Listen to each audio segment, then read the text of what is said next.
నెల్లూరు జిల్లా బుచ్చిరెడ్డిపాలెంలో ముంబై జాతీయ రహదారి ఆధునికీకరణ 14.50 కోట్లతో నేషనల్ హైవే అథారిటీ ఆమోదం తెలిపిందని ఎమ్మెల్యే మేమిరెడ్డి ప్రశాంతి రెడ్డి తెలిపారు. పడుగుడుపాడులోని చంద్రమౌళి నగర్లో 23 లక్షలతో నిర్మించిన విలేజ్ హెల్త్ క్లినిక్ తో పాటు పనులు అభివృద్ధి పనులను ఎమ్మెల్యే ప్రారంభించారు. కూటమి ప్రభుత్వం అధికారంలోకి వచ్చాక ఒక్క చంద్రమౌళి నగర్లోనే 4.28 కోట్లతో అభివృద్ధి పనులు చేపట్టామని పేర్కొన్నారు. అనంతరం ఇంటింటికి టీడీపీ కార్యక్రమంలో భాగంగా ప్రజల సమస్యలను అడిగి తెలుసుకున్నామన్నారు.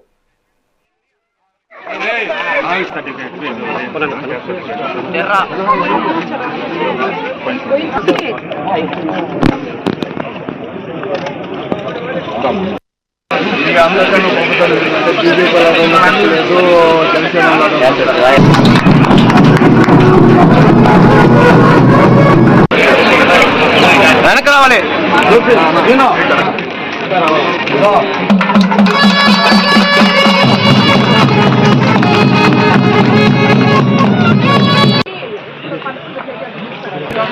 ఇంకా ఉన్నారు మొత్తం 30 మంది ఉన్నారు.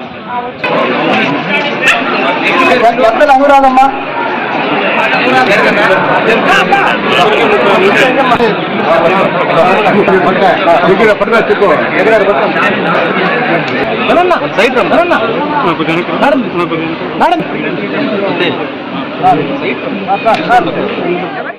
రెండు సంవత్సరాలని మనం ఇన్ని చేస్తాం.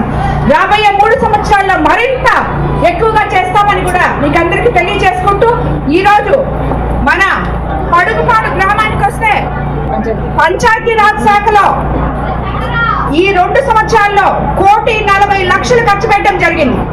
52 లక్షలతో 7 సీసీ రోడ్లు వేసాం.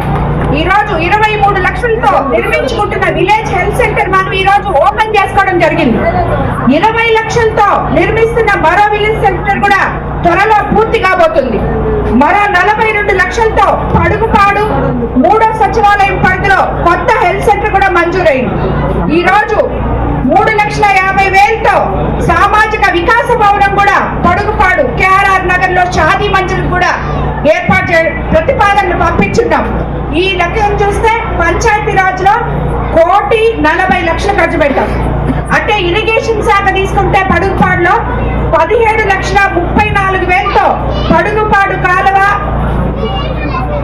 స్లూయిస్ కాలువకు స్లూయిస్ 7,80,000తో పంట కాలువలు మరమ్మతులు 9,95,000తో పడుగుపాడు నల్లచేను కాలువ పూడికి తీత 15,50,000తో లేగుంటపాడు ఛానల్ పై స్లాబ్ కల్వర్ట్ నిర్మాణం 18,50,000తో నల్లచేను కాలువ 19,90,000తో సదరన్ ఛానల్ కాలువకి రక్షణ గోడలు 4,40,000తో సదరన్ ఛానల్ సైడ్ స్లూయిస్ నిర్మాణానికి టెండర్లు పూర్తయ్యాయి.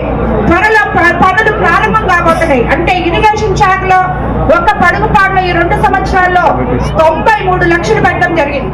2 సంవత్సరాలని మనం ఇన్ని చేస్తాం. రాబోయే 3 సంవత్సరాల్లో